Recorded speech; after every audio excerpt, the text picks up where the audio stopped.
பிஸ்மில்லா வஸ்ஸலாத்து வஸ்ஸலாம் அலா ரசூலுல்லாஹி ஸல்லல்லாஹு அலைஹி வஸல்லம்.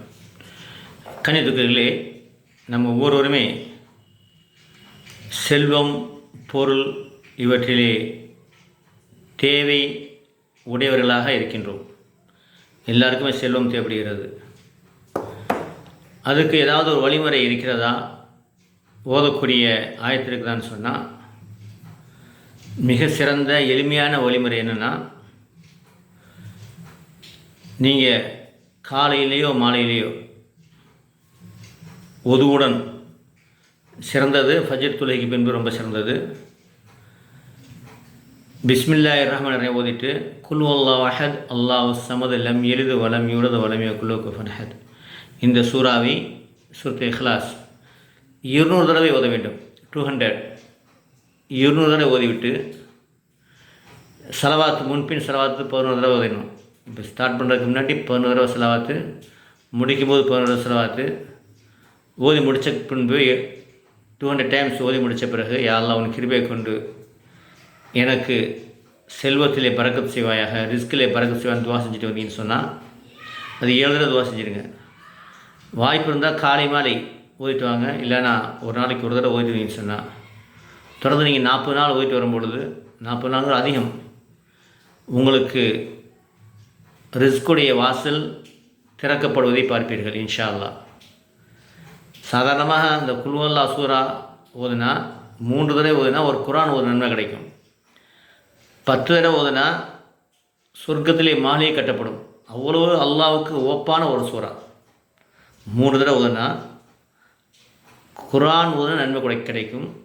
ஏன்னா குர்ஆனில் 3இல் ஒரு பகுதி என்று நபி ஸல்லல்லாஹு அலைஹி வஸல்லம் அவர்கள் கூறினார்கள். இன்னொரு இடத்தில் நபி சொன்னாங்க, யார் 10 தடவை ஓதுறாங்களோ சொர்க்கத்திலே ஒரு மாளிகை கட்டப்படும். இப்போ நீங்கள் 200 தடவை ஓதும் பொழுது அதனுடைய பரக்கத் மறுமையில் எல்லாம் கிடைக்கும். 200 தடவை ஓதுங்கன்னு சொன்னால் 20 மாளிகைகள் நபியுடைய ஹதீஸ் படி. அதே மாதிரி சூரா 66 தடவை ஓதுன சூரா நன்மை ஓதுன குர்ஆன் ஓதுன நன்மை கிடைக்கும். அது மாத்திரம் இல்லாமல் அதனுடைய பரக்கத் நம்முடைய இந்த உலக வாழ்க்கையிலும் கிடைக்கும். ஆகவே அன்பிற்குரியவர்களே, இது நம்ம ஓதி நம்முடைய வாழ்க்கையில் அனைத்து பரக்கத்தையும் பெற்றுக்கொள்வோம். எனக்கு தெரிஞ்ச ஒரு சகோதரி சொல்லியிருந்தாங்க, அவங்க டெய்லி ஒவ்வொரு தொழுகைக்கு பின்னாடி 200 தடவை ஓதுவாங்க. 5 அப்படின்னா 5 200 1000 தடவை. ஏதாவது ஒரு தேவைன்னு சொன்னால் அவங்க 21 தடவை ஓதிட்டு அந்த தேவை விஷயமாக போனாங்கன்னா அது அப்படி நடக்கிறத பார்க்குறாங்க. என்ன தேவை நல்லா நேரத்தை கொடுக்கின்றாங்க. அவ்வளோ சிறப்பு வாய்ந்தது. 1000 தடவைங்கிறது ரொம்ப சிறப்பு. நம்ம எல்லோரும் அந்த வாய்ப்பு குறைஞ்சபட்சம் 200 தடவை அல்லது காலை மாலை 200 400 தடவை ஓதிட்டு வந்தோம்னா, தொடர்ந்து கொஞ்சமாக செஞ்சாலும் தொடர்ந்து செய்யணும்.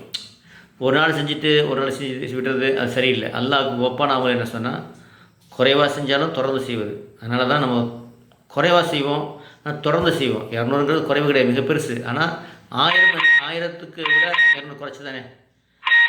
சொன்னால் 200 தடவை எப்படியாவது நீங்கள் ஓதி பழக்கப்படுத்திக் கொள்ளுங்கள். மிகப்பெரிய ஒரு வெற்றி மறுமையிலையும் கிடைக்கும், இம்மையிலும் கிடைக்கும். அதே சமயத்தில் 5 நேர தொழுகை அது ரொம்ப அவசியம். எந்த காரணத்தையும் கொண்டு தொழுகை விட்டுறாதீங்க. அல்லாஹ்வுடைய கடமையை நீங்கள் செஞ்சுட்டு தான் கேட்கணும், ஓகேங்களா? ஆகவே 5 நேர தொழுகை உங்களுடைய வாழ்க்கையை தொழுது கொள்ளுங்கள். சுன்னத்தான ஃபிரான வாஜிபான தொழுகை விடாமல் தொழுங்க. தஹஜ்ஜத் இஷ்ராக் லுஹா அவாபின் தொழுகை முடிஞ்சால் தொழுதுருங்க. அதே மாதிரி கணவனுக்கு மனைவிக்கு பிள்ளைக்கு பெற்றோர் செய்ய வேண்டிய கடமையை செய்யுங்க. அண்டை வீட்டுக்காரர் செய்ய வேண்டிய கடமைகளை செய்யுங்க. தீமையான காரியங்களை விட்டு தவிர்த்து கொள்ளுங்கள். விபச்சாரம் செய்கிறது, குடிக்கிறது, சூதாடுறது, செய்வனை செய்கிறது, மற்றவருடைய பொருளை அபகரிக்கிறது, மற்றவர்கள் திட்டுவது, குறை கூறுவது, புறம் பேசுவது, வட்டி வாங்குவது, வட்டி கொடுப்பது, இதெல்லாம் பாவமான காரியங்கள். இதை விட்டு முழுமையாக தவிர்த்து கொள்ளுங்கள். இதெல்லாம் நம்முடைய நன்மையெல்லாம் அவங்களுக்கு போய் சேர்ந்துடும். இந்த மாதிரி நன்மையை செய்து தீமை விட்டு தவிர்த்துக்கிட்டீங்கன்னு சொன்னால் இன்ஷா அல்லாஹ் இன்னும் சிறப்பு என்ன சொன்னால், நன்மையை மக்களுக்கு நீங்கள் ஏவிக்கொண்டு இருப்பது, நன்மை ஏவி தீமை தடுப்பது. நீங்கள் நன்மையை செய்யணும், தீமையை தவிர்த்து கொள்ள வேண்டும். நன்மை ஏவி தீமையை தடுக்கணும். நபிசா சொன்னாங்க, நன்மை ஏவி தீமையை தடுத்து கொண்டு இருங்கள். அப்படி இல்லைன்னு சொன்னால் அல்லாஹ்வுடைய வேதனை இறங்கும். அதுக்கப்புறம் நீங்கள் துவா செய்யுங்க, அல்லாஹ் கபூல் செய்ய மாட்டான். அப்போ எப்படி நன்மை ஏவி தீமை தடுக்கிறது? இப்போ இந்த வீடியோவில் நன்மை ஏவி தீமை தடுக்கக்கூடிய விஷயம் சொல்லியிருக்கனால இதை நீங்கள் ஒரு 5 பேருக்கு ஷேர் பண்ணாவே அந்த பாக்கியம் கிடச்சி போயிடும். எல்லாம் வல்ல அல்லாஹ் தஆலா கபூல் செய்வானாக. புதிதாக வந்தவங்க சப்ஸ்கிரைப் செய்து என்னுடைய வீடியோ உடனடி கிடைக்க உதவி செய்யுங்கள். அல்லாஹ் கபூல் செய்வானாக. அஸ்ஸலாமு அலைக்கும் வரஹ்மத்துல்லாஹி வபரகாத்துஹு.